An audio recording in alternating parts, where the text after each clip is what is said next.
এসেছি চিকা মসজিদে।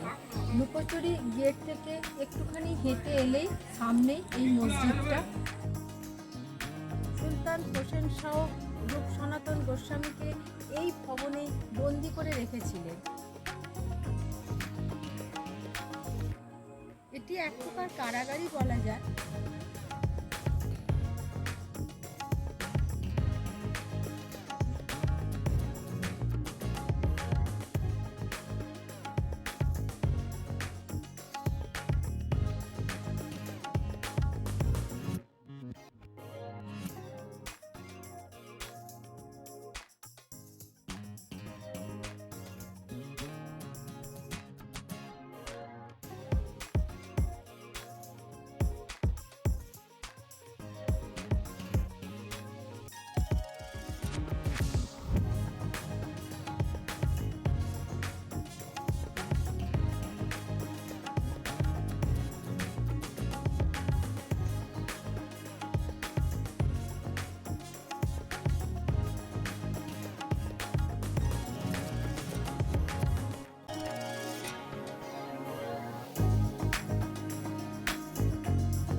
বন্ধুরা, এবার আপনাদের বলি যে মালদা ভ্রমণ কিভাবে করবেন। হাওড়া থেকে যে কোনো ট্রেন ধরে চলে আসবেন মালদা টাউন স্টেশনে। ওখান থেকে একটা টোটো ধরে চলে আসবেন রথবাড়ি। রথবাড়িতে প্রচুর বাজেট হোটেল পাবেন। অবশ্য আমরা ছিলাম বিবেকানন্দ যুব আবাসে। আমি ডেসক্রিপশন বক্সে ফোন নম্বর দিয়ে দেবো, আপনারা থাকতে পারেন। আর দুদিন মালদা ভ্রমণ করলে বেশি ভালো হয়, আমিও সেটা করেছিলাম। একদিন আপনারা চলে যাবেন আদিনা মসজিদ, একলাখি মসজিদ, কুতুবশাহী মসজিদ, ওই দিকটা পুরো ভ্রমণ করে দ্বিতীয় দিন গৌড়টার জন্য রাখবেন। তাহলে আপনারা ভালোভাবেই মালদা ভ্রমণ করতে পারবেন। এবার বলি, এই দুটো স্থান ভ্রমণ করতে গেলে আপনারা পাবলিক ট্রান্সপোর্টেও যেতে পারেন, আবার পার্সোনাল গাড়ি ভাড়া করেও যেতে পারেন। তবে আমি অবশ্য পাবলিক ট্রান্সপোর্টেই ঘুরেছি। রথবাড়ি থেকে চাঁচরগামী বাস ধরে চলে যাবেন আদিনা। ওখান থেকে আপনি একটা ছোট টোটো করে চলে যাবেন একলাখি মসজিদ। একলাখি মসজিদ থেকে একটুখানি জাস্ট হেঁটে গেলেই পেয়ে যাবেন কুতুবশাহী মসজিদ। কুতুবশাহী মসজিদ থেকে একটা টোটো করে চলে যাবেন বাস রাস্তায়। ওখান থেকে বাস পেয়ে যাবেন, চলে আসবেন রথবাড়িতে।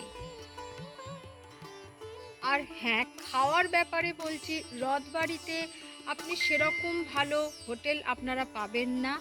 আমরা ব্রেকফাস্ট করেছিলাম, কিন্তু খাবারটা খুব ভালো ছিল না। সেই জন্য একটু এদিকে চলে আসবেন। আমরা যেমন যুব আবাসের সামনে দু একটা হোটেল ছিল, ওখানেই আমরা লাঞ্চ, পরের দিনে ব্রেকফাস্ট করেছিলাম। এবার বলছি গৌড় আপনারা কিভাবে ভ্রমণ করবেন। রথবাড়ি থেকে তার বিপরীত দিকেই দেখবেন গৌড়ে যাবার ম্যাজিক গাড়ি পাওয়া যায় লাল রঙের। ওগুলো শেয়ারে যায়, আপনি পারলে রিজার্ভ করতেও পারেন। আমরা অবশ্য শেয়ারে গিয়েছিলাম। গৌড় যাবার আগেই রামকেলি মন্দির, যেটা হচ্ছে মদনমোহন মন্দির, যেখানে শ্রী চৈতন্যদেব এসেছিলেন এবং ওখানেই রূপ সনাতন গোস্বামীকে উনি দীক্ষা দিয়েছিলেন। ওই মন্দিরটা আগে দেখে নেবেন, তারপর ওখান থেকে একটা টোটো করে চলে আসবেন গৌড়। গৌড়ের প্রথমেই আসবেন বড়সোনা মসজিদে। ওখান থেকে আমরা একটা টোটো রিজার্ভ করেছিলাম। কারণ ওখানে আরও অন্যান্য দ্রষ্টব্যগুলো একটু দূরে দূরে আছে। তাই আমরা 200 টাকা দিয়ে একটা টোটো রিজার্ভ করে বাদবাকি সমস্ত দ্রষ্টব্য স্থানগুলি দেখেছিলাম। টোটো চালক আমাদের সমস্ত দ্রষ্টব্য স্থানগুলি দেখিয়ে শেষ চিকা মসজিদের সামনে নামিয়ে দিল এবং চিকা মসজিদ থেকে একটুখানি হেঁটে গেলেই পেয়ে যাবেন মালদা টাউন যাবার বাস।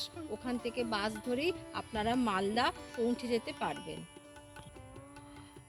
আর যদি আপনাদের হাতে সময় থাকে তাহলে চিকা মসজিদ থেকে 3-4 কিলোমিটার দূরেই আছে ভারত বাংলাদেশের বর্ডার, দেখে আসতে পারেন। আমাদের অবশ্য হাতে সময় ছিল না বলে আমরা যেতে পারলাম না। তবে হ্যাঁ, এই বর্ডারে যেতে গেলে অবশ্যই আধার কার্ডের জেরক্স কপি এবং অরিজিনালটা অবশ্যই নিয়ে যাবেন। আর বন্ধুরা, আর একটা কথা বলে দিই, গৌড় ভ্রমণের বিভিন্ন স্থানগুলিতে কোনো টয়লেট নেই। আর একটা কথা, এখানে ভালো রেস্টুরেন্টও নেই। তাই আপনারা এলে রথবাড়ি অথবা মালদা থেকে খাওয়া দাওয়া করে আসবেন। আপনারা অবশ্য এই 2 দিনের মালদা ভ্রমণ করতে পারবেন, গৌড় এবং আদিনা, আর খুব কম বাজেটের মধ্যেই আসতে পারবেন। আর যদি আপনাদের কোনো কিছু জানার থাকে তাহলে আমাকে কমেন্ট বক্সে জানাবেন, আমি অবশ্যই তার উত্তর দেব। বন্ধুরা, ভিডিওটি এখানেই শেষ করলাম। আর হ্যাঁ, যদি ভালো লাগে অবশ্যই লাইক দেবেন এবং কমেন্ট করবেন। আর চ্যানেলটিকে সাবস্ক্রাইব করে পাশে থাকবেন।